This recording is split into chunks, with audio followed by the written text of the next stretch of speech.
আর দিতে পারতেছি না, একটু মনে একটু কায়দা করে হিসাব করে মিলে দিদার পর সবাই নিষেধ করে। আসলে কাজটা ভালো না নাকি? সবাই যত নিশ্চয় করে, যারা আমাকে ভালোবাসে, আমার বাবার সে কেউ ভালোবাসে আমারে না, আমার মার সে কেউ ভালোবাসে আমারে না, তারা যখন আমাদের দেখ করছে উঠা কুড়িশটা বাজান তারপর উঠে তারপরে আমি তোমার কি শোনা আমার কাছেও বাবা এই ছেলে সিট খায়, তাহলে এটা কি একটা ঘৃণার জিনিস। এই ঘৃণার জিনিস জীবনে ধরবো না। আমি খুলনা চাকরি করি সাতক্ষীরা, তখন এখানে রেলগেট টুস্তি রাজবাড়িতে মিল ধরছি, মিল ধরে ওই মিলে গেছি যশোর পর্যন্ত।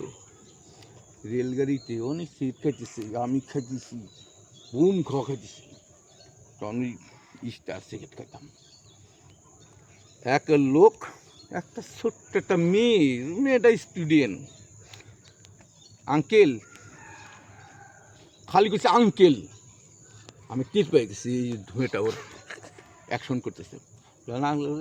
আম্মু সরি সিগারেটটা ফেলা দিচ্ছি, আর জীবনে হিংসা ওই দিনই শেষ। ঘৃণা, যে জিনিস মানুষ ঘৃণা করবে ওই কাজটাই তুমি করবে না। তুমি